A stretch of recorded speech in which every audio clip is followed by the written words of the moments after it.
أعوذ بالله من الشيطان الرجيم. بسم الله الرحمن الرحيم. الحمد لله رب العالمين والصلاة والسلام على سيدنا محمد وعلى آله وصحبه أجمعين. سبحانك لا علم لنا إلا ما علمتنا إنك أنت العليم الحكيم. اللهم فقهنا في الدين وعلمنا التأويل.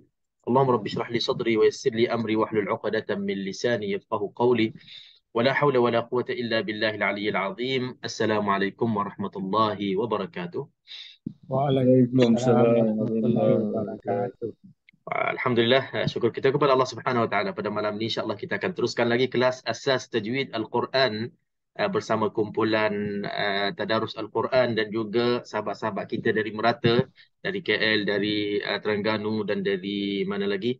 Selalunya kita ada daripada Johor ada, dari Kelantan ada. Alhamdulillah, cuma mungkin belum masuk. Dan yang saya nampak sekarang ni yang ramai-ramainya masya-Allah dari Kuala Lumpur dan Singapura. Apapun, kelas kita adalah bertujuan untuk kita buat tazkirah ataupun muzakarah, memperingatkan bersama pelajaran tajwid, yang mana pelajaran tajwid ini merupakan asas, mungkin dikirakan fardu ain lah bagi kita semua. Mungkin dah berkali-kali kita belajar di merata-rata. Jadi kelas kita Alhamdulillah dah berterusan setahun lebih, untuk Oh, bertujuan kita mengulang apa yang kita belajar semula, dan kita ulang balik dan kita cuba memahami lebih mendalam dengan gaya dan cara yang mudah, dengan kemampuan masing-masing lah. Kita tak ada target untuk semua nak kena cemerlang, itu yang terbaik lah. Tapi kita juga meraihkan uh, uh, kepelbagaian belakang, data belakang masing-masing. Ada yang memang dari awal Masya Allah dah mantap Al-Quran dan juga tajwid, dah kemas, dah Masya Allah, mungkin nak tambah sikit-sikit. Dan ada antara kita yang separuh-separuh dah mula kenal, dan ada antara kita pun mungkin ada yang baru nak kenal. Ini tak pelik lah. Sebab rezeki itu masing-masing. Kadang-kadang Allah Subhanahu Wa Taala sibukkan kita pada awal usia kita dengan hal-hal yang lebih jauh dari bidang Al-Quran ataupun tajwid. Tak menjadi salah, sebab itu kepandaian kemahiran yang Allah bagi kepada kita. Dan ujung-ujung ni ataupun kebelakangan ini Alhamdulillah Allah juga gerakkan hati kita untuk minat Al-Quran. Bila nak minat Al-Quran, nak mendekatkan diri dengan Al-Quran, dia tak boleh lari daripada ilmu tajwid. Siapa-siapa nak berkawan rapat dengan Al-Quran, dia tak boleh ketepikan tajwid. Gitulah singkat katanya ataupun ringkas ceritanya. Siapa-siapa nak rapat dengan Al-Quran, nak menjadi teman sejati Al-Quran, dia tak boleh membelakangi at-tajwid ataupun tak nak berkawan dengan tajwid, tak boleh. Sebab tajwid dan Al-Quran ini boleh dikatakan seangkatan ataupun turunnya bersama. Bila diturunkan wahyu Al-Quran ini kepada Nabi sallallahu alaihi wasallam, diturunkan bersamanya at-tajwid. Sebagaimana Nabi sallallahu alaihi wasallam menerima wahyu Al-Quran dari Jibril alaihissalam satu ayat demi satu ayat selama 23 tahun, dan juga sebanyak 30 juzuk, semuanya bersama tajwid. Bersama tajwid. Maknanya tak boleh kita nak pisahkan. Tak boleh kita nak kata saya tak apalah, pandai baca Quran cukuplah, biar saya tak pandai tajwid. Rugi. Sebab bila kita hanya pandai Quran, memang bacaan kita macam qari, bacaan kita macam imam-imam Masjidil Haram, Masjid Madinah. Kalau tak ada tajwid, tak boleh pergi jauh. Tak boleh memanfaatkan diri dan juga yang lain. Ada beberapa kawan-kawan saya, Masya Allah, hebat. Menjadi imam di masjid-masjid terkenal, masjid besar. Tapi bila bercerita tentang tajwid, tak boleh. Dia terasa sangat-sangat kurang. Walaupun dianggap imam besar, walaupun dianggap hebat bacaannya, tapi bila dia bersembang ataupun dia bercerita tentang hukum tajwid, dia akan terasa dirinya lemah sangat, dirinya daif sangat, dirinya kurang sangat. Jadi tengok bezanya. uh, Pembacaannya Masya Allah, mungkin kita nak cari kesalahan tajwidnya susah, tetapi bila dia nak aturkan satu persatu hukum tajwid, dia terasa macam lemah. Sebab dia mungkinlah peringkat awal-awal masa dia menghafal Quran, dia tak tekan mempersiapkan dirinya untuk kenal hukum-hukum tajwid. Tapi saya boleh puji pula tuan-tuan, puan-puan, muslim-muslimat ataupun qari dan qariah kita. Masya Allah, kita dah sampai tahap hampir hampir tak ada tak kenal hukum. Sebahagian besar kita dalam grup kita ni boleh dikatakan sikit-sikit lagi lah yang tak berapa confirm dengan hukum-hukum tajwid, dan kebanyakannya memang dah mahir, mantap. Buktinya bila kita ada sesi ataupun bahagian membaca Al-Quran dan keluarkan setiap hukum tajwid dalam ayat yang dibaca, Masya Allah, hampir semua hukum tajwid licin, sapu habis, keluarkan satu persatu, Masya Allah. Tetapi dia ada apa? Dia ada terbalik pula. Hukum tajwid, Masya Allah, mantap. Kenal satu persatu. Tapi bila baca, Masya Allah, ada yang ke lautnya, ada yang ke sungainya, ada yang ke hutan. Ya kan? Sebab, ialah, itulah kelebihan yang Allah bagi. Kita bersungguh untuk kenal tajwid, tapi waktu membaca kita tak hadirkan bersama. Ataupun kita nak hadir, dia tak datang semualah, dia datang sikit-sikit lah. Sementara kita nak sampai ke tahap mahir tu, inilah peluangnya untuk kita ikut kelas-kelas tajwid dan sembang-sembang, rajin-rajin lah cerita hukum tajwid. Tak semestinya dalam kelas ini, mungkin kita insya-Allah bila kita ada tadarus Al-Quran, bila dah habisnya tadarus Al-Quran pagi-pagi tu kan, contohnya di masjid-masjid tu, jangan cepat sangat keluar cari tertarik ke. Duduklah, sambung lagi lah 5 minit ke 10 minit, macam sebahagian uh, apa ni ahli kita, dia duduk lagi sembang-sembang, tapi dia tak sembang kosong, dia sembang tajwid lagi. Dia carilah hukum-hukum ataupun dia bincang dalam bacaan tadi apa yang lebih, apa yang kurang. Itu sebenarnya akan memberi kesan yang kita anggapkan barakah lah, barakah tajwid. Bila kita sembang lebih sikit bab tajwid, kita ada habuan kita. Tapi kalau sekadar hanya ikut rentak saja, ikut hanyut dengan tiupan angin saja kan, ribut ke apa ke, kalau ikut je rentak suasana tajwid, tadarus, dan tak ada usaha tambah, maka dia nak ada kemajuan dalam diri kita tu, nak berubah setiap pembaca kita tu ataupun bacaan kita tu agak lambat sikit ataupun tak ketara lah. Jadi Alhamdulillah, ini sebagai mukadimah sebab saya terikut apa tu, kita ada pelajar ataupun kita ada peserta baru malam ni, ada ahli baru malam ni. Jadi nakkan mukadimah itu supaya faham perjalanan kelas kita bukan mendalam ataupun takhasus, bukan kita buat daurah, bukannya kita buat untuk nak melahirkan cikgu-cikgu tajwid, ustaz-ustaz tajwid. Bukan inilah kelas kita. Kelas kita lebih kepada mengulang-ulang basic-basic yang selalu kita belajar. Tapi Masya Allah, kadang-kadang walaupun ulang-ulang yang basic tu, kadang-kadang kita akan dapat sesuatu yang mendalam, dapat sesuatu hukum yang rupa-rupanya 10 tahun, 20 tahun saya tak berapa faham. Rupa-rupanya, oh ini cara bacaan yang betul. Oh ini maksud dan makna hukum tajwid yang sebenarnya. Jadi Alhamdulillah lah, itulah hasil daripada وَذَكِّرْ فَإِنَّ الذِّكْرَ تَنْفَعُ الْمُؤْمِنِينَ. Apabila kita memberi peringatan, maka peringatan tak kira dalam bab apa sekalipun akan memberi manfaat kepada kita semua, insyaAllah. Okay. Kita masih ada beberapa tajuk yang belum selesai lagi yang baru, tapi seperti biasa sebelum kita masuk tajuk baru, saya akan bagi laluan kepada para hadirin dan hadirat dan juga peserta-peserta pada malam ini untuk mengupaskan ataupun untuk mencerita ikut gaya sendiri apa yang kita faham selama ini tentang hukum-hukum tajwid yang kita akan pilih tajuk pada malam ini. InsyaAllah kita akan mula dengan hukum-hukum mim mati. Kita kembali kepada tajuk yang awal pula. Jadi kita macam itulah, kita bahaskan, kita ulang-ulang sampai dah habis, kita patah balik. Jadi minggu lepas kita dah mula balik hukum nun mati dan tanwin, dan minggu ini insya-Allah hukum 3, hukum mim mati. Hukum-hukum mim mati. Jadi tuan-tuan, puan-puan yang dirahmati Allah sekalian, bagi mereka yang agak basic ataupun awal, baru nak kenal hukum, dia ada beza antara nun mati dan mim mati. Jadi kita nak kena macam mana sekalipun, dia nak kena simpan juga dalam hafazan kita ataupun dalam ingatan kita. Bila nun mati ataupun tanwin, dia ada 5 hukum. Ataupun 6 hukum lah. Kan? 5 hukum iaitulah izhar, idgham ma'al gunnah, idgham bila gunnah, iqlab, ikhfa dan ada izhar mutlak. Kalau nun mati ataupun tanwin. Untuk malam ni, mim mati. Bila mim mati, dia tak ada lebih daripada 3 hukum. Dia hanya 3 hukum saja.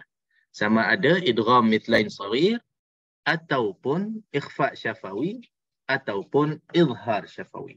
Jadi kesimpulannya dalam bacaan Al-Quran, bila sahaja kita jumpa mim mati, selepasnya dah tentunya ada huruf-huruf hijaiyah yang ke-28 itu, maka dia tak terlepas daripada 3 hukum, idgham mithlain saghir, ikhfa syafawi dan juga izhar syafawi. Okey, nampak macam mudah kan? Saya pun dah bagi kesimpulan dah ni, dah bagi jawapan semua dah. Nampak macam mudah, tapi sebenarnya waktu membaca kita belum tentu. Bila jumpa idgham mithlain saghir, betul-betul kita bagi hukumnya idgham mithlain saghir. Bila ikhfa syafawi, belum tentu dalam bacaan kita bagi betul-betul hukum ikhfa syafawi. Dan belum tentu bila izhar syafawi yang hukum paling mudah dan paling banyak lagi sekali dalam Al-Quran, bila jumpanya izhar syafawi, belum tentu kita betul-betul bagi hukum izhar syafawi. Jadi cuba kita huraikan ikut gaya yang kita faham. Okey, dipersilakan. Siapa nak mulakan? Pilihlah mana-mana hukum 3 tadi. Dipersilakan. Saya cuba. Okey, Haji Syarif. Syarif, pilih hukum apa? Hukum mim mati berjumpa dengan mim, dia jadi idgham syafawi, membaca 2 harakat. Dengung membaca 2 harakat. Okey, idgham. Kenapa idgham?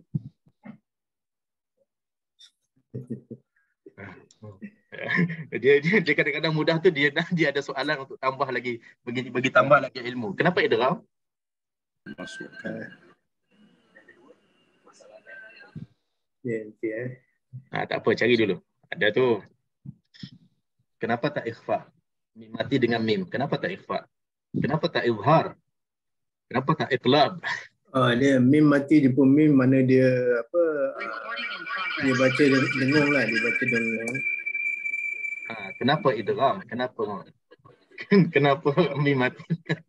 Kadang-kadang jawapan tu dia akan tambah jelas ilmu kita tu. Yang lain pun nak kena ready Kadang-kadang dia ada soalan cukup mas tu tiba-tiba datang.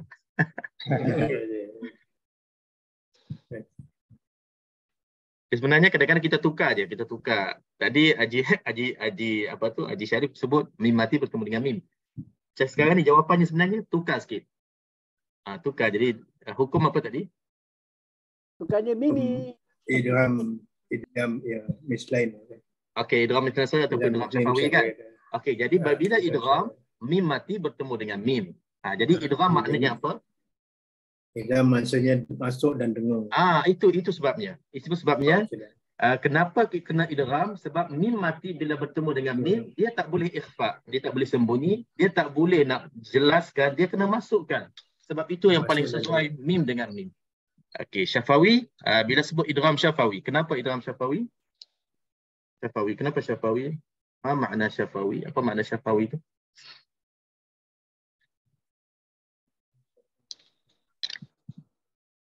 Sebab idgham mithlain saghir. Lepas tu Haji Syarif sebut idgham syafawi, betul. Idgham mimi pun betul. Tapi nak tahu apa sebabnya idgham syafawi? Kenapa dinamakan syafawi? Bibir. Kenapa? Sebabnya mim dan mim itu kedua-duanya keluar daripada bibir.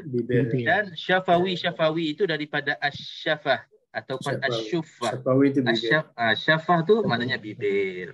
Idgham mislain, idgham syafawi maknanya idgham yang kedua-dua hurufnya keluar daripada bibir. Okey, betul. Jadi sebagai contohnya, sebagai contoh ini syuhada'akum min. Okey, syuhada'akum min. Kum min. Ambil kum min. Mim mati bertemu dengan mim. Jadi kita masukkan habis dan qadar dengung di situ 2 harakat. Okey, bagi saya idgham syafawi tak ada masalah sebab kedua-duanya huruf mim dan kedua-duanya keluar daripada 2 bibir mulut atas dan bawah. Dan ada yang namanya idgham syafawi, maknanya Syafi'i, keluar daripada bibir mulut. Ada yang dinamakan idgham mimi sebab kedua-duanya huruf mim, dan nama istilah dalam kitab tajwid idgham mithlain saghir. Kalau namanya mithlain, maknanya kedua-duanya seumpama. Mim bertemu dengan mim, sama-sama huruf. Saghir maksudnya huruf yang pertama mati dan huruf yang kedua berbaris. Saghir itu kecil, tapi dalam istilah idgham mithlain saghir, huruf pertama berbaris mati, huruf kedua berbaris. Sebab nanti dia ada idgham kabir. Idgham kabir, kedua-dua huruf berbaris. Itu dalam bacaan lain, dalam qiraah lain dia ada idgham kabir. Sebab itu dalam di sini disebut saghir. Kecil tu, maksud kecil di sini al-ula sakin wa thaniyah mutaharrikah. Huruf yang pertamanya berbaris mati, huruf yang keduanya berbaris. Okey, boleh tanda-tanda semua tu sebagai tambahan insya-Allah. Okey, terima kasih Haji Syarif. Kita ambil hukum yang kedua. Siapa nak cuba silakan. Boleh bercerita ikut gaya sendiri, tak apa. Nanti kita ada soalan-soalan untuk tambah lagi kemas ilmu ataupun apa yang kita tahu.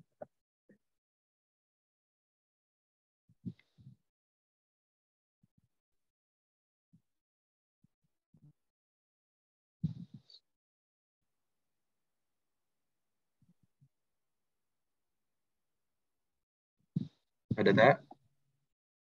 Ikhfa syafawi, izhar syafawi. Ada dua lagi hukum. Senang je. Haji Din tak nak try lagi malam ni?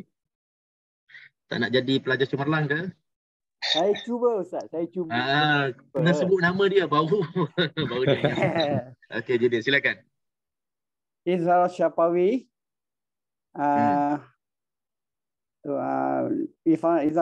Mim mati bertemu dengan 15 huruf. 26 huruf. Macam mana nak kira 26 tu? Dia komplitnya alif betul ni kan 28 huruf. Jadi tolak dua lah. Melainkan ba dengan mim aja. Masya Allah. Jawapan mantap. Okey. Nak kira jenuh, nak kira kan batasa, nak kira sampai 28. Betul tu. Semuanya 28 huruf, tolak 2 huruf mim dan ba. Okey, betul. Insya-Allah teruskan. Bertemu dibaca dengan terang. Dibaca dengan terang. Berapa harakat? Mim mati seperti dua harakat. 2 harakat. Terang 2 harakat ya. Ya. Okey. Cuba bagi contoh macam mana? Saya terpaksa cari dekat saya cuba cari dalam Al-Quran Boleh. Ni ada saya jumpa. Nanti bagi contoh 2 harakat ya. Nanti bainikum fil hayatid dunia. Okey, cuba terangkan macam mana kadar 2 harakat tu. Ada sekadar 2 harakat ni macam dia terang tapi sekadar macam mat asli gitu 2 harakat. Cuba baca bagi 2 harakat betul. 2 harakat. Ya. Kenapa ada orang ketawa-ketawa pula tu, senyum-senyum pula? Haji Hanafi kenapa ketawa Haji Hanafi? Tak baik tau. Dia rasa saya kena perangkap. Dia cakap terang tak ada. Terang. Bainikum bainikum fil hayat dunia. Belum cukup lagi 2 harakat tu Jidin. Belum cukup lagi 2 harakat. Belum lagi. Okey, try balik. Bainikum fil hayat dunia. Itu dah bukan dia jadi dengung ke? Ni kum ni kan mim mati, kaf bertemu dengan fa. Okey, hukumnya izhar syafawi betul. Izhar syafawi. Bainikum fil hayatid dunia. Okey, Haji Din. Okey, saya tambah izharkan lagi. Saya tambah terangkan lagi apa yang Haji Din dah terangkan. Okey, izhar syafawi. Bila izhar, dia tak boleh ada harakat. Dia sebab nak kena jelaskan di situ mim mati. Bila kita nak Mim jelaskan mim mati, dia tak ada peluang untuk kita tarik panjang. Walaupun satu harakat, tak boleh. Bila kita tarik lebih daripada satu harakat, maka dia akan jadi, dia tak akan jadi jelas. Dia akan jadi panjang. Sama ada dia nak jadi sembunyi ikhfa ataupun dia nak jadi idgham memasukkan. Macam contoh yang Haji disebut itu, memang contoh itu yang kita nak panjangkan, nak kita nak syarahkan. Bainikum fi. Kalau tarik panjang macam tu, dah tak izhar dah tak jelas. Sebab dia seolah-olah dah dimasukkan. Dia tak boleh dua harakat. Dia tak boleh ada harakat. Jadi kalau hukum yang tak ada dengung, tak ada harakahnya. Kena terus jelas. Bainikum fi. Bainikum fi. Okey. Bainikum fil hayatid dunia. Okey, alhamdulillah. Dan izhar syafawi secara keseluruhannya 26 huruf itu, huruf yang paling bahaya sekali huruf fa yang Haji disebut tadi. Dia senang untuk kita nak dengung. Sebab apa? Sebab mim dan fa tempat keluarnya makhraj yang sama, iaitulah di bibir mulut. Jadi kena hati-hati. Bainikum fil kum fi, kena jelas. Kalau kita leka sikit, dia senang nak masuk ataupun nak jadi dengung ataupun nak panjang. Okey, jadi huruf-huruf lain okey. Cuba huruf fa kena hati-hati untuk izhar syafawi. Dan kaedah izhar saya sebut dah minggu lepas, bila mana-mana hukum izhar, sama ada izhar mutlak, izhar haqiqi, izhar qamari dan izhar syafawi, semua izhar ni dia ada muhtarazatnya, dia ada perkara yang kena jaga. Kalau kita tak jaga, tak berhati-hati, dia akan berlaku kesalahan yang tak disengajakan. Antaranya jangan kita qalqalah. Bainikum fi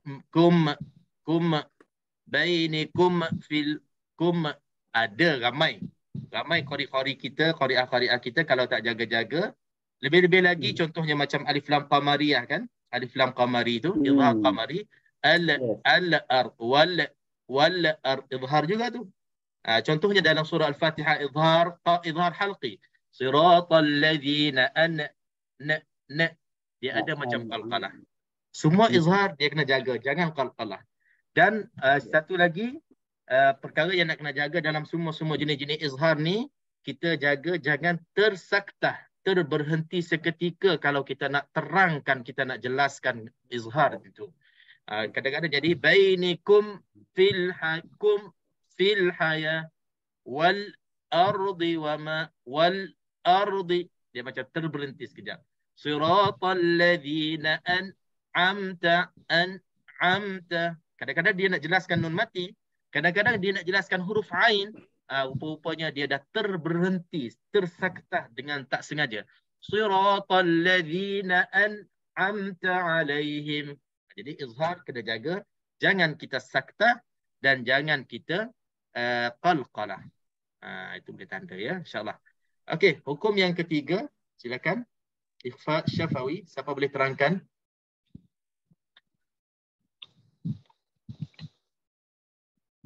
Jemput Haji Hanafi, Ustaz. Dia dah sebut dah. Dah sebut. Okey, silakan. Bismillahirrahmanirrahim. Ikhfa syafawi ialah bila mim mati berjumpa dengan ba, kita baca dengung dengan dua harakat. Bagus. Contoh amaddakum bi an'am. Amaddakum bi an yang tu betul, mim mati bertemu dengan ba. Okey, kalau boleh huraikan ikhfa tu makna apa? Ikhfa tu masuk dan sembunyi kan. Masuk ke sembunyi? Mana satu? Sembunyi kan. Okey, idgham dah masuk, nanti jika jadi idgham ikhfa pula. Idgham masuk. Ikhfa sembunyi. Samar. Okey. Syafawi itu mana apa? Syafawi bibir. Syafawi bibir. Maknanya huruf ikhfa itu iaitulah ba keluarnya daripada bibir. Ikhfa syafawi. Betul. Okey. Jadi itu sekurang-kurangnya bila kita dah boleh terangkan begitu serta dengan contoh, maka bagi kita dah cukup, dah faham, dan juga orang yang akan dengar huraian kita, kupasan kita pun faham. Tinggal lagi setiap kali jumpa je hukum ikhfa syafawi, izhar syafawi, idgham syafawi ataupun idgham mithlain saghir tadi dalam bacaan kita, maka kita tatbikkan, kita baca betul-betul ikut cara yang kita jelaskan. Kalau idgham terus masuk mim ke dalam mim, idgham mithlain saghir. Kalau ikhfa syafawi, kita sembunyikan bunyi mim mati itu ke dalam huruf ba. Dan cara sembunyikan menjadi pilihan kita, itulah kita tutup rapat terus mulut. Bibir mulut kita tutup rapat terus. Amaddakum bi an'a tarmihim bihija tarmihim bihija. Rapat terus mulut. Tak perlu kita nak bagi ada laluan ke, laluan angin ke, sehelai kertas. Tak perlu lagi dah. Itu paling senang dan paling mustahabul ikhfa. Maknanya ikhfa nakkan kepada itulah, nakkan kepada mudahkan mim ke dalam huruf ikhfa, ke dalam huruf ba tadi. Dan izhar syafawi pula jelaskan bunyi mim mati, jangan kita samar-samar, jangan kita terpanjang, jangan kita terdengung, supaya izhar syafawi itu berlaku dengan baik dan sempurna. Okey, ada tak soalan-soalan berkenaan dengan hukum-hukum mim mati sebelum kita masuk tajuk baru? InsyaAllah tak ada ya. Jelas ya, insyaAllah. 3 hukum ini insyaAllah. Pas, semua pas. InsyaAllah pas, insyaAllah. Pas. Okey, insyaAllah pas. Malaysia tak boleh sebut pas saja, kena sebut yang lain juga. Tapi tak apalah. Dalam kelas kita sebut pas saja tak apa, boleh. Okey, alhamdulillah. Mudah-mudahan bila 3 hukum ni kita jumpa dalam bacaan kita, sebutlah betul-betul hukum tadi, dan insya-Allah bacaan hukum mim mati kita jelas dan juga sempurna. Sebab baru je lepas beberapa kelas sudah idgham ikhfa syafawi tak sempurna, izhar syafawi dah bertukar. Mungkin waktu kita baca tu kita nak jaga semua sekali tu agak sukarlah peringkat kita sekarang ini. Mungkin perlu kepada masa nanti bila dah mahir nanti insya-Allah tak ada masalah. Buat masa sekarang ni kita nak fokus sebut hukum lagi, kita nak fokus sebut kalimah-kalimah lagi, kita nak jaga makhraj dan sifat-sifat lagi, dan kita nak jaga lagu lagi bacaan kita kan. Semua dalam masa yang sama. Kadang-kadang banyaknya ada juga hukum-hukum yang terlepas, yang dengung tak didengungkan, yang panjang tak dipanjangkan, yang tebal tak ditebalkan. Itu perkara biasa sementara kita nak lancar. Sebab itu fadlul Quran, antara kelebihan Al-Quran yang Allah Subhanahu Wa Taala berikan kepada kita semua hamba-hambanya yang selalu membaca Al-Quran, dia tak sama. Lagi-lagi bulan Ramadan ini, insya-Allah tak lama lagi, berbekallah insya-Allah dengan bekalan membaca Al-Quran sebanyak-banyaknya. Jadi tak sama antara kita yang lancar, antara kita yang tak lancar, antara kita yang belum lagi kenal betul-betul huruf. Kelebihan dan juga ganjaran, thawab, pahala yang Allah Subhanahu Wa Taala bagi tak sama rata, tetapi tetap semua akan dapat pahala ikut niat dan usaha masing-masing. Tapi sama tidak? Sebab ada yang lancar, ada yang tidak. Tapi tetap yang tidak lancar pun ada kelebihannya dan ada pahalanya dan ada ganjarannya. Dan untuk yang tak lancar langsung pun, yang belum kenal huruf pun, sekurang-kurangnya biar ada dalam azamnya untuk bersama Al-Quran walaupun secara mendengar. Kita ada pernah tengok juga kadang-kadang dalam kumpulan tadarus, dia tak nak baca, dia nak duduk saja. Sama ada dia lagi alim pada kita sebab dia nak tengok je, pantau kita baca betul tak betul, ataupun memang dia tak boleh baca lagi tapi dia sudi mendengar untuk mendapat pahala mendengar Al-Quranul Karim. Jangan kita lepaskan diri kita daripada pahala-pahala ini. Apatah lagi kalaulah kita pandai membaca Al-Quran, maka banyakkan masa kita bersama Al-Quran lebih lagi bulan Ramadan insya-Allah. Okey. Malam ni mungkin kita masuk awal sikit tajuk baru kita sebab dah lama kita belum habis belum habis-habis lagi muqarrar kita ataupun apa yang patut kita bincangkan. Okey, bersama kita pada malam ini tajuk Ishmam. Last kali ibdal ibdal dah. Malam ni Ishmam. Malam ni Ismam. Ismam penting kita tahu sebab dalam bacaan Al-Quran ada hukum Ismam. Bacaan kita baca bacaan apa? Siapa ingat? Muncung kamu lah saya. Yang tak jenis cara bacaan kita ikut imam mana? Oh, Tarikh Syatibi. Tarikh Syatibi itu tarikah dalam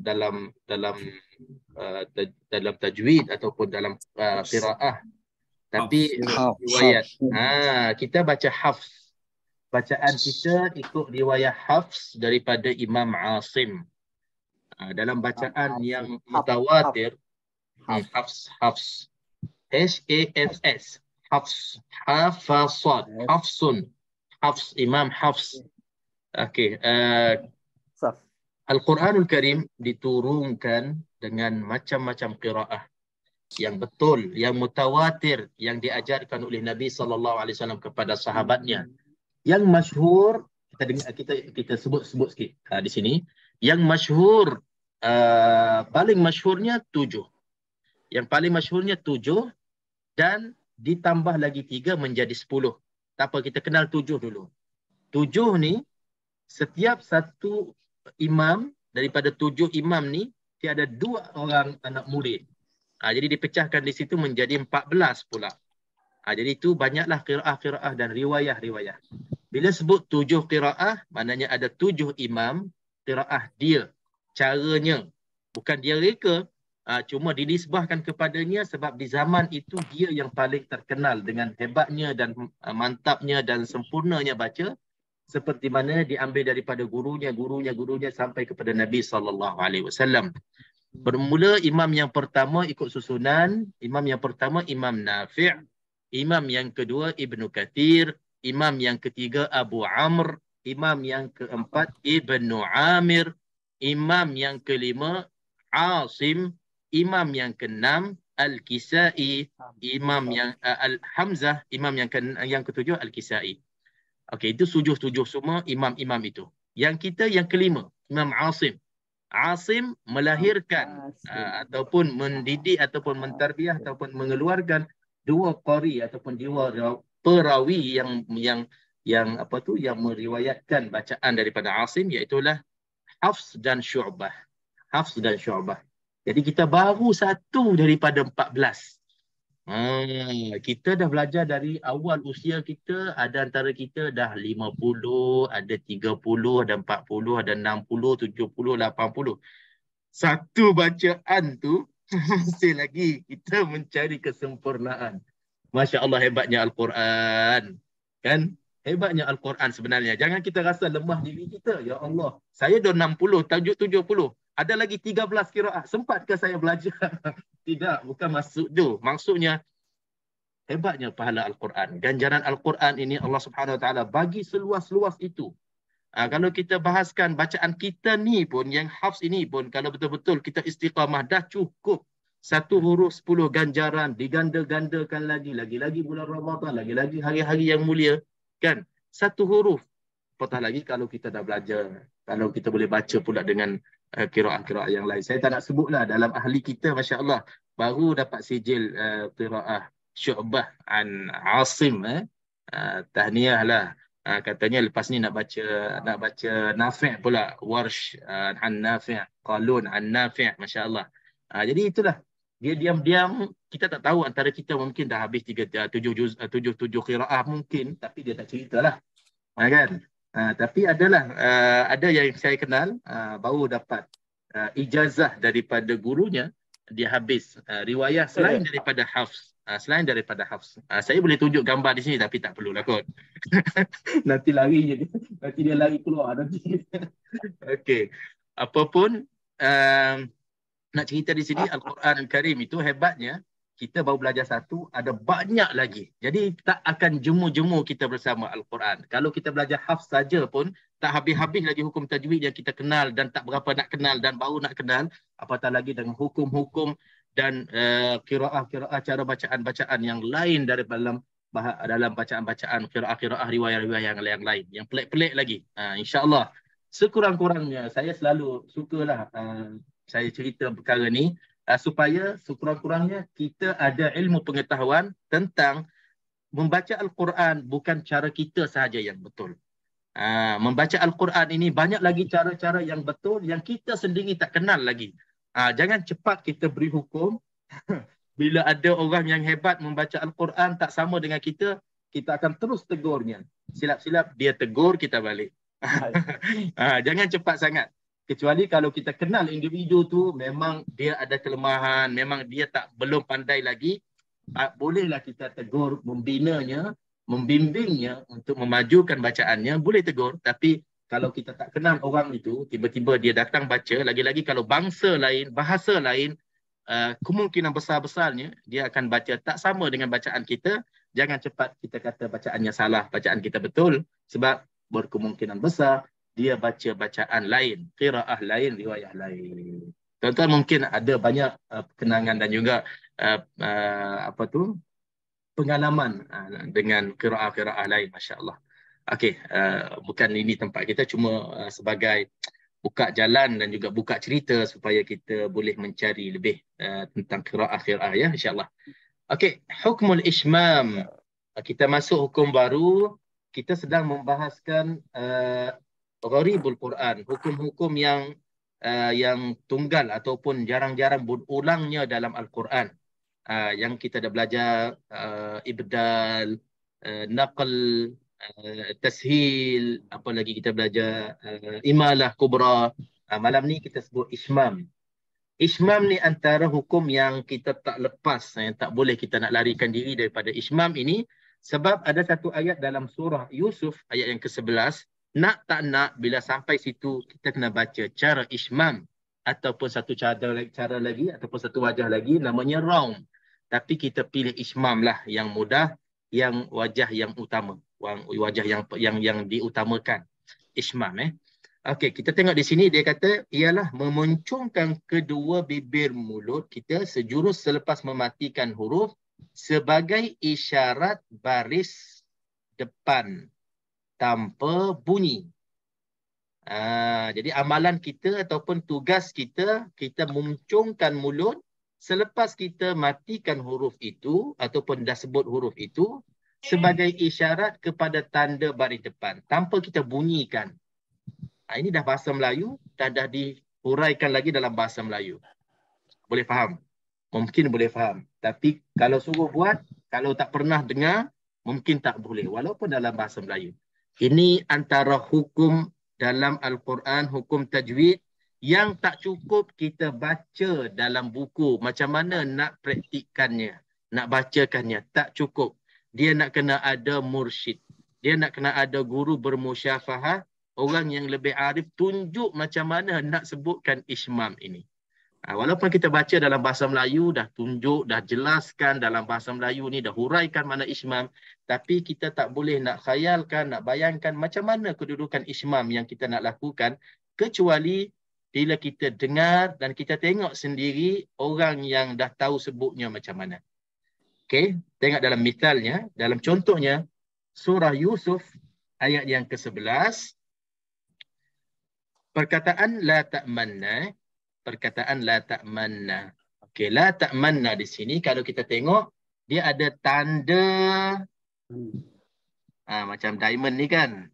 Ni tanda pelik. Jarang-jarang kita jumpa dalam semua Al-Quran. Di sini je kita jumpa. Jadi bila sampai di sini, okey, kalau dulu-dulu 10 tahun sudahlah pengalaman saya dengan kumpulan tadarus Al-Quran yang masya-Allah ramai lagi bersama saya ni. Masa tu segak-segak, muda-muda lagi, eseng-eseng lagi, masya-Allah, baba, tua-tua. Jidin belum saya jumpa lagi. 10 tahun sudah. Tahun 2009, 2010, 2011. Okay.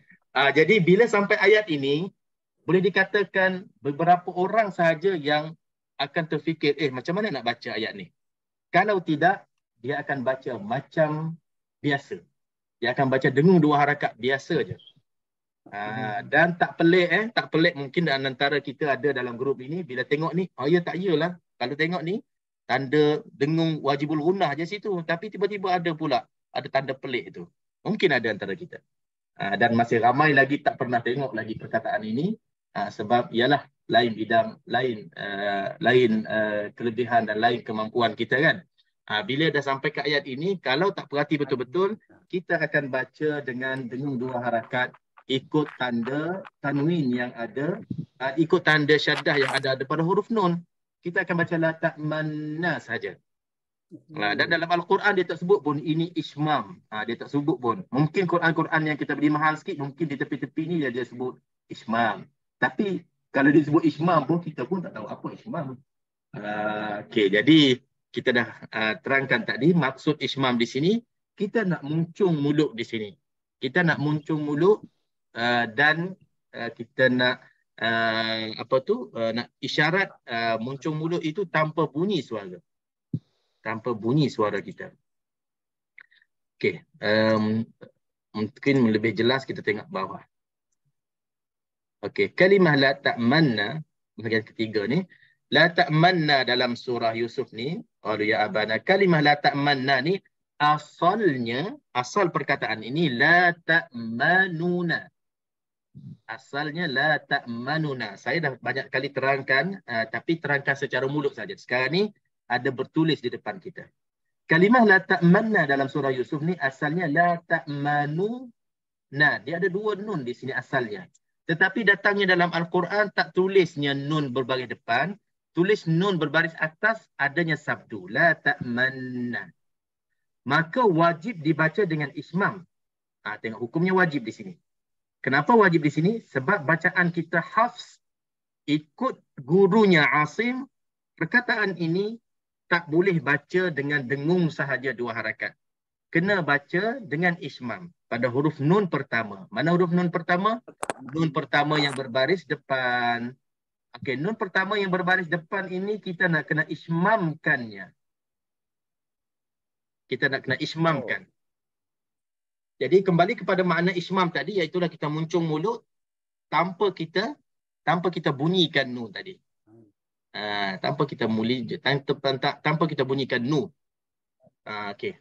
Syarah dah carahkan, dah jelaskan. Okey, saya nak minta contoh. Siapa yang dah tahu contoh ni, macam mana nak ismamkan? Okey, silakan.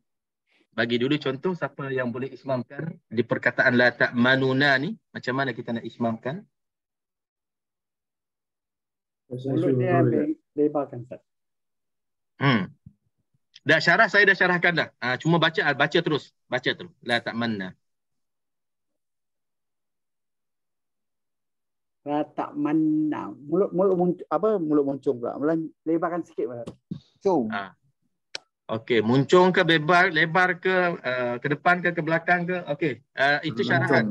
Syajidin kalau nak cuba terus baca. Terus baca la ta'manna. La ta'mannuna. La ta'manna. Okey, baca sebut satu persatu macam Syekh Abdul Basit, Abdul Samad ke Muhammad Siddiq Manshawi ke. Baca satu persatu sebab kita nak tengok bibir mulut tu muncung tak ataupun tidak. Sebab di Zoom ni la ta'mannuna. La ta'mannu. La ta'manna. belum ada ismam.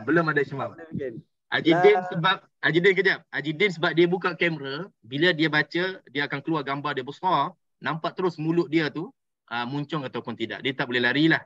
Jadi kalau orang yang nak baca, kalau dia tutup kamera, kita tak boleh bantulah. Sebab tak nampak bibir mulut. Ismam ni, hakikat ismam, faidatul ismam. Faidah ismam ni sebenarnya dia nak bantu mereka yang tak mendengar tetapi melihat. Orang yang tak buta, orang yang tuli, tak mendengar tapi dia melihat, dia boleh nampak bacaan itu ismam. Itu sebenarnya. Okey, selain pada Haji Din, siapa nak cuba? Saya cuba, Ustaz. Okey, Haji Sharif. Haji Sharif pun buka kamera. On dah. Dah on.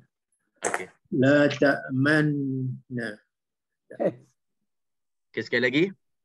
La ta'manna.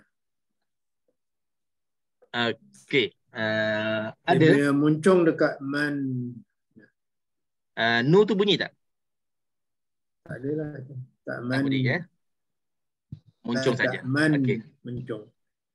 Okey, boleh. Muncung sudah ada, tetapi ada kurang sikit. Ada kurang sikit hukum tajwid di situ. Mana? Dengung ya. Dengung tu La kurang. ta'man. La ta'man. Ya.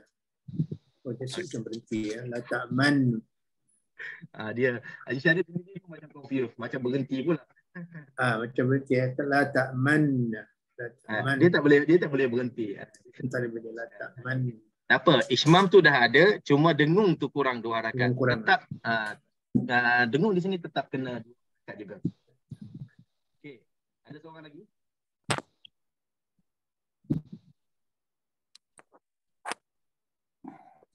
Boleh apa cuba tak? Okey, Abang Syafir. Kencang teh. InsyaAllah, okey. Bismillahirrahmanirrahim. La ta'manna. La ta'manna. Saya dah tengok dekat skrin besar ni. Tak nampak. Saya cuba lagi sekali Ustaz. Boleh. La ta'manna. Baru nampak muncung dia tu. Quran Karim, hukum tajwid, ada sebahagian hukumnya memang kita tak boleh cover mancung kita ataupun nak jaga mulut ke bibir mulut, tak boleh. Kadang-kadang nak kena i'mal, nak kena gunakan. Kalau bibir mulut tu ke depan lah bibir mulut. Tak boleh nak segan-segan ataupun cipu-cipu malu ke, tak boleh. Dia nak kena gunakan betul-betul. Macam ni, hukumnya memang nak kena muncung, maka muncunglah. Itu hukum dia dan itulah cara dan kaifiah yang betul. Okey, kesimpulan, mungkin belum kita dapat penjelasan yang betul-betul yang mana ismam ini dia ada 2 cara. Sebenarnya 3 cara, tapi yang ketiga tu saya dah tak pilih. Saya pilih 2 yang paling selamat, insya-Allah. Okey, cara yang pertama, kita muncung bersama dengan dengung. Tadi Haji Syarif macam dia nak dengung dulu, tapi dengung tak sampai 2 harakat, dia muncung, baru nak muncung. Bila dia nak muncung tu, dia nak dengung lagi, itu macam terberhenti tu. Jadi itu yang susah. Di cara yang paling mudahnya, insya-Allah, kita muncung terus. Waktu kita dengung 2 harakat wajibul gunnah tu. La ta'manna ala. La ta'manna ala. Okey, tengok 2 harakat. Daripada awal dengung, terus muncung dulu. La ta'manna ala. Kalau kita tutup mata, kita tak terasa pun dia muncung. Sebab muncung mulut itu tak memberi kesan kepada nun dengung ataupun mim yang kita nak sebut sebelum nun itu. La ta'manna ala. Okey. Ini cara pertama. Kalau kata mudah, ikutlah cara pertama. Dan cara yang kedua untuk ismam, kita dengung dulu 2 harakat. Dengung 2 harakat, selepas selesai dengung 2 harakat, muncung mulut seketika dan terus lompat pergi kepada na. Contohnya, tengok dekat skrin. La ta'manna ala. La ta'manna ala. Ini muncung sekejap. Tapi dengung dulu 2 harakat. Siap dengung 2 harakat, baru kita muncung. Lepas tu baru pergi kepada na. La ta'manna ala. Pilihlah yang mana mudah. Muqaddamu al-ula. Yang pertama tadilah yang muqaddam, yang diutamakan. Tapi kalau rasa yang kedua mudah, sebab kita tak perlu nak awalkan muncung tu, maka guna yang kedua. Sebab yang kedua tu banyak orang pilih. La ta'manna ala Yusuf. Assalamualaikum Ustaz. Ada cara yang ketiga tak Ustaz? Yang ketiga tu dia seolah-olah tak ada dengung dan ada waw mati. Sebab kita muncung mulut tu dia seolah-olah waw mati. La ta'mauna. La ta'mauna ala. Tapi yang rajihnya yang ada dengung. Yang akan dengung. Okey, saya cuba Ustaz. Ini yang saya praktis sebelum ni. Sebelum ni saya baca macam ni. La ta'manna. Nu tu hilang. Itu na ada. Jadi macam yang ayat kedua ada. La ta'manuna. Cuma nun tu tak disebut. Salah kan betul tak? Okey, soalannya ada muncul tak? Ada sikit. Tak betul Tapi dia ada macam nu perlahan kan? Nu tapi nu tak disebut. Tapi sebut macam sebut di dalam hati lebih kurang macam tu. Niat dalam hati je. Macam tak dizahirkan. Dia sebut tapi sebut tak dizahirkan. Ini mazhab yang kelima ni kot. Kelima. Dulu saya macam tu. Mungkin itu raum ke? Bukan raum kan? Raum lain kan? Raum lain. Jadi sebenarnya sabdu tu masih ada lagi ya. Okey. Ya dia sebenarnya dua wajah tadi yang makruh yang dibacakan oleh syekh-syekh kita. Dan saya pernah juga jumpa syekh yang tak ada dengung. Yang sampai dia tulis kepada kita dalam di papan, kita baca seolah-olah macam ni. Hanya saya ingat lagi ni. Seolah-olah kita baca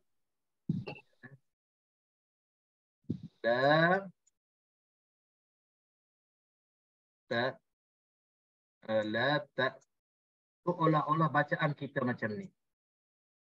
Jadi macam ni. Kita ni masih hidup lagi, tapi ini pendapat dia lah. La ta'mauna ala. Saya dulu saya baca macam ni. Kalau ismam seolah-olah waw, ada huruf waw sebab kita muncul mulut. Bila muncul mulut dah tentunya isyarat kepada huruf waw. Kenapa huruf waw? Sebab huruf waw ini mewakili baris depan yang ada pada asal perkataan nu. La ta'manu. Jadi waw itu mewakili ataupun menggantikan nu ini, dan isyarat muncung itu tanpa disebutkan, dia seolah-olah huruf waw. Jadi diajarkan kita bila nak ismam, bayangkan perkataan ini ditulis macam ni. La ta'mauna ala. Maknanya muncung akan wujud dan ismam itu betul. Cuma dia tak masukkan dengung. Tapi bila kita belajar lagi dan lagi dengan qari-qari dan syekh-syekh yang lain, sifat dengung itu tak dihazafkan. Sifat dengung itu tetap dibacakan, sama ada kita nak dengung beserta ismam terus muncul mulut, ataupun kita nak dengung dulu 2 harakat baru kita muncul mulut seketika dan kita pergi kepada huruf nun. Jadi pilihan antara 2. Satu macam ni. La ta'mauna ala. Okey, la ta'mauna ala 2 harakat beserta muncul. Ataupun yang kedua, la ta'manna ala. La ta'manna ala. Muncung sekejap, lepas tu na. Jadi boleh buat praktik, latihan yang mana mudah. InsyaAllah sampai ayat ini, bila sampai giliran kita, pilihlah nak baca ismam. Ismam dah diterangkan, kita ada satu lagi raum. Raum pun ada dalam perkataan ini. Okay, sebelum kita sampai raum, kita habiskan ismam biar betul-betul kita faham. Dapat dikenal dengan tanda ini di atas huruf mim, hanya terdapat satu tempat di dalam Al-Quran, iaitulah pada surah Yusuf. Okey, siapa nak cuba baca ismam? Pilih yang pertama ataupun yang kedua. Kan?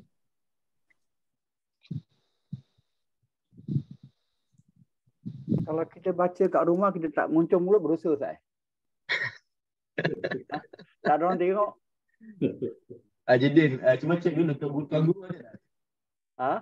Tuan Guru ada tak? Tuan Guru ada, dia sembunyi Ustaz. Ya. Dosa tak? Atau kita tak ada siapa nak makan. Tak ada siapa nak marahkan. Bini pun tak marahkan, tak kisah pun. Kalau guru mesti macam mana pun mesti nampak juga Ustaz. Macam dia sembunyi pun, dia sembunyi, guru dia tahu. Itu lain guru tu, itu lain guru tu. Jadi wal akhdhu bit tajwid hatmun lazimun man lam yujawwid al-Qur'ana athimun li'annahu bihi al-ilahu anzala wa hakadha minhu ilaina wasala. Dalam Al-Jazari sebut, orang yang pandai tajwid, kalau dia tak baca dengan tajwid dan tak beramal dengan, berdosalah dia. Sekarang ni Haji Din dah tahu betul-betul ismam tu nak kena muncung. Mentang-mentang kita dekat rumah ni tak ada orang tengok, tak naklah ismam, susah lah nak muncul-muncul mulut ni kan. Tak boleh.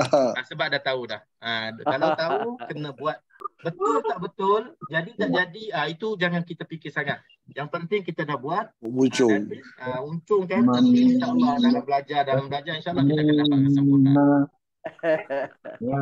Manna ala Yusuf. Okey, Haji Nurdin nak cuba?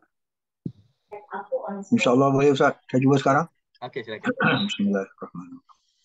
La ta'manna ala Yusuf. Okey, bagus. Masya Allah. Dah nampak dah muncung tu nampak. Jadi sebenarnya kalau kita tak tengok pun, kita tak nampak dia muncung dulu. Tapi bagi hukum ini, faedahnya untuk orang yang celik tapi dia tak mendengar. Dia hanya beri kesan dengan penglihatannya, maka dia tahu, okey, ini ada hukum ismam. Dan dia tahu asal perkataan ini ada nuna asalnya. Itu yang hikmah daripada ismam. Okey. Okey, Haji Nuruddin dia pilih yang kedua dan itu yang mudah insya-Allah. Okey, ada lagi? Okey, so Okey, Haji Hanafi, okey silakan. La ta'manna. Okey, sekali lagi. La ta'manna. Okey, ini yang pilih yang pertama. Maknanya dengung terus dua harakat bersama dengan muncul mulut ismam tu. Boleh insya-Allah. Terima kasih Ustaz. Okey, sama-sama, alhamdulillah. Maknanya kita dah buat ikut ilmu pengetahuan. Kita buat sekarang ni ismam ikut apa yang kita dapat penjelasan sebentar tadi. Jadi itu lebih meyakinkan. Mungkin sebelum ini kita dah muncul mulut tapi tak tahu nak muncul awal ke akhir ke pertengahan ke, mungkin di situ ada sedikit kurang yakin. Okey, ada lagi nak try? Cuba. Saya cuba Ustaz, nombor 3. Okey, silakan. La ta'mauna. Sekali lagi. La ta'mauna. Ini beserta dengan tajuk dengan dengung teruskan. Yang nombor 3 lah, nombor 3. Okey, nombor 3 saya dah pilih tak baca. Saya pilih antara dua. Kalau ikut pilihan sekarang ini, qari-qari ataupun mukri orang yang mengajarkan ismam, dia dah pilih kedua tadi. Sama ada dengung beserta dengan ismam terus ataupun dengung dulu baru ismam. Okay, nombor 1 lah. La ta'mauna. La ta'mauna. Dengung tu dua harakat, panjangkan sikit. La ta'mauna. Yang pertama. Cuma yang pertama dia ada susah sikit. Jangan sampai mim itu terpengaruh dengan waw yang kita nak muncung itu sampai mim itu jadi tebal. Mau dia kena ma. La ta'mauna. La ta'mauna.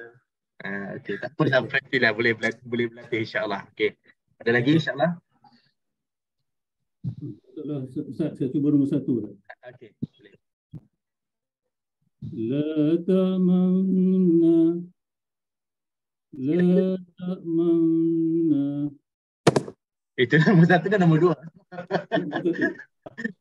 Nombor 1 dia terus dengan dengung. La ta'manna ada.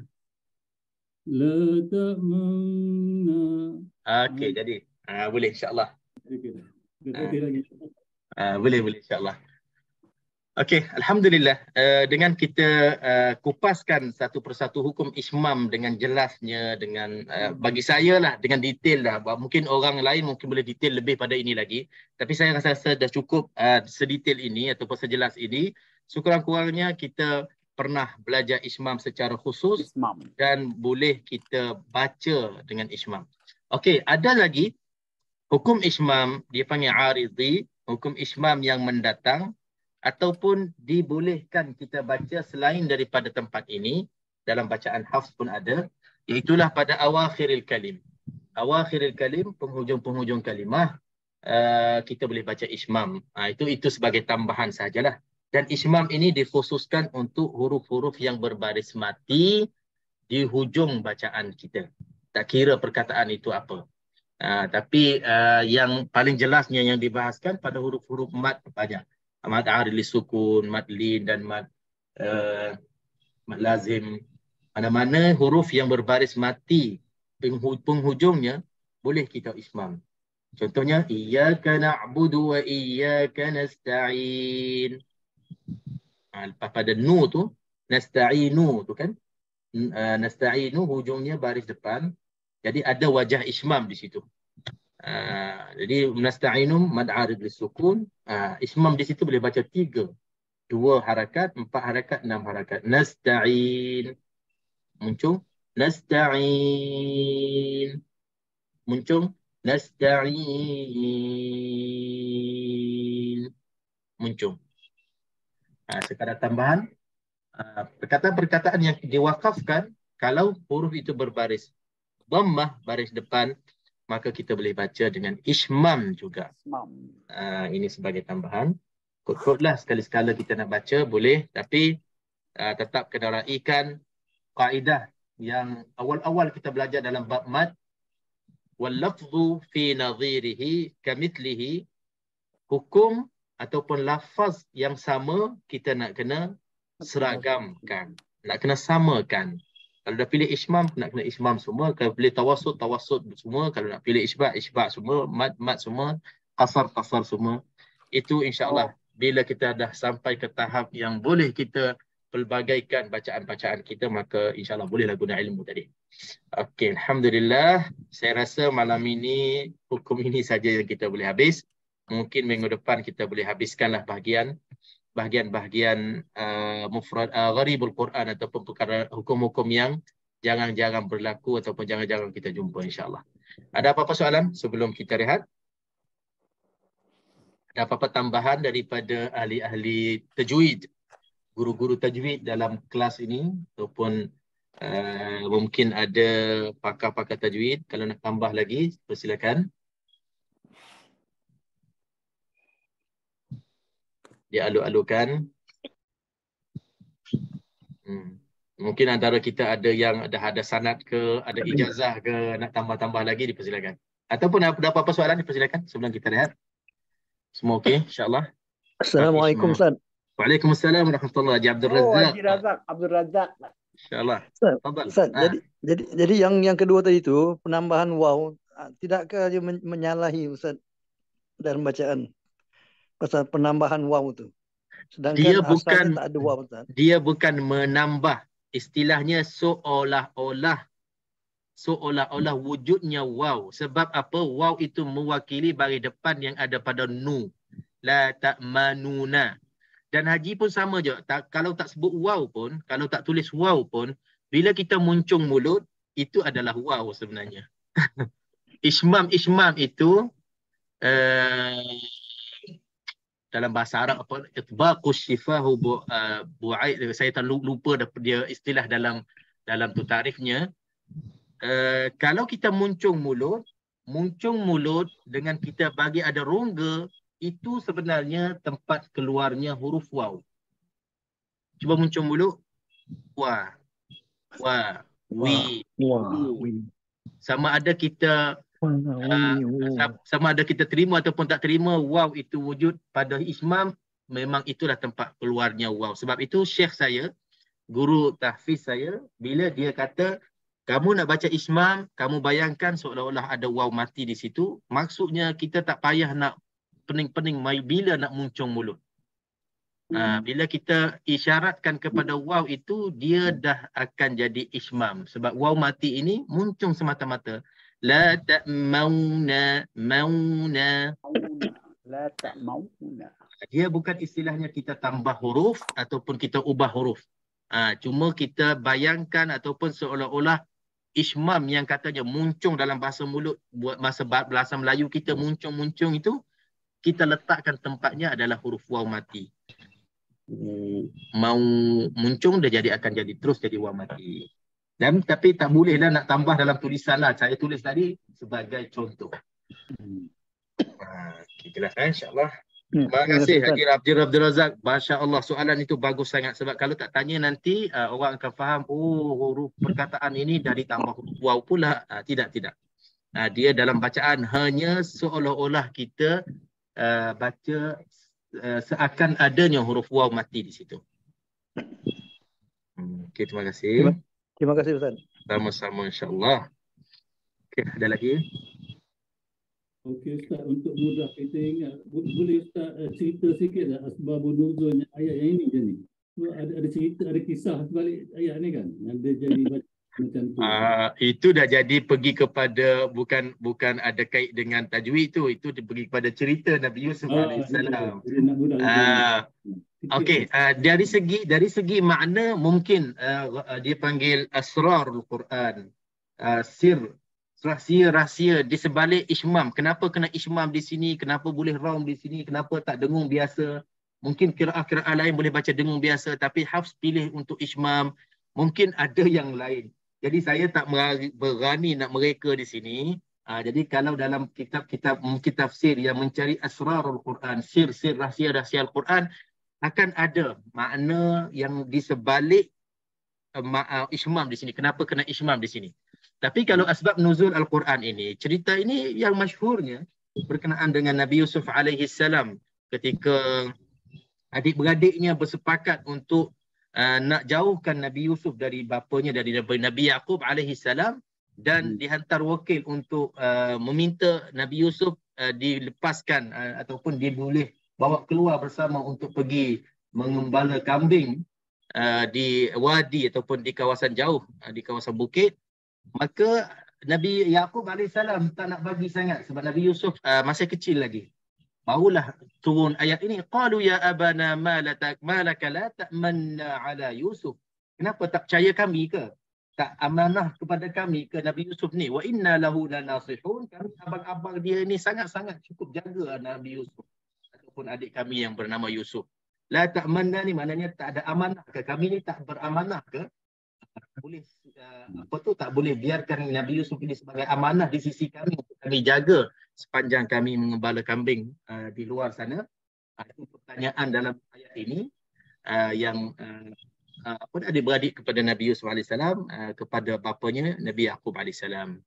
Qala inni la yahzunni an tadhhabu bihi wa akhafu an ya'kulahu adh-dhi'bu wa antum anhu ghafilun. Jawapan Nabi Yaqub bukan tak amanah, cuma yang ayah risau ni, Nabi Yaqub risau kalau bawa di sana kan banyak seperti binatang-binatang buas di sana, di luar sana, di bukit-bukit sana. Takut tak terjaga nanti dimakan oleh binatang buas. Itulah jawapan Nabi Yaqub alaihissalam. Tapi rahsia kenapa nak muncul mulut ataupun nak merajuk ke ataupun tak puas hati ke, itu sebalik Allahu a'lam. Kita nak kena rujuk kepada kitab tafsir yang membahaskan tentang asrar kalimatul Quran, kalimah-kalimah Quran ini, rahsia-rahsia kalimah Al-Quran ini, insya-Allah. Okey, alhamdulillah. Terima kasih pada soalan tambahan, insya-Allah. Okey, terima kasih kepada semua yang hadir pada malam ini untuk membincangkan bersama hukum tajwid, walaupun mudah, walaupun ringkas, walaupun dah berkali-kali kita belajar ishmam, walaupun dah berkali-kali kita belajar hukum mim mati, dah tentunya antara kita mungkin ada dapat tambah lagi ilmu baru ataupun pengetahuan baru ataupun dapat confirm kan ilmu-ilmu yang sedia ada dalam dada masing-masing. Alhamdulillah, mudah-mudahan bermanfaat untuk kita dalam kita membaca Al-Quran. Okey, sampai malam, sampai kita jumpa lagi insya-Allah dalam kelas-kelas akan datang. Subhanakallahumma wa bihamdika asyhadu an la ilaha illa anta astaghfiruka wa atubu ilaik. Bismillahirrahmanirrahim. Alhamdulillah wassalatu wassalamu ala sayyidina Muhammad wa ala alihi wa sahbihi ajma'in. اللهم إنا نسألك علما نافعا ورزقا طيبا وعملا صالحا وإيمانا صادقا ونعوذ بك من علم لا ينفع من قلب لا يخشع من عين لا تدمع من دعاء لا يستجاب له برحمتك يا أرحم الراحمين. ربنا آتنا في الدنيا حسنة وفي الآخرة حسنة وقنا عذاب النار. وصلى الله وسلم وبارك على سيدنا محمد وعلى آله وصحبه أجمعين والحمد لله رب العالمين. تقبل الله منا منكم. السلام عليكم. Waalaikumsalam warahmatullahi wabarakatuh. Terima kasih Ustaz. Guru saya Terima kasih Ustaz. Sama-sama. Maha guru kelas, Maha guru. Saya dah agak dah tu nama pelik Mak Jah tu. Masya-Allah. Dia menyamar nama perempuan pula, masya-Allah. Guru, tuan guru. Ya. Dia spy anak murid dia tu. Dia spy anak murid dia, masya-Allah. Tak apa, dia pantau. Dia sayang anak murid dia tu. Tadi saya nak makan pun tak senang Ustaz, dia gegar saya. Cepat masuk. Alhamdulillah.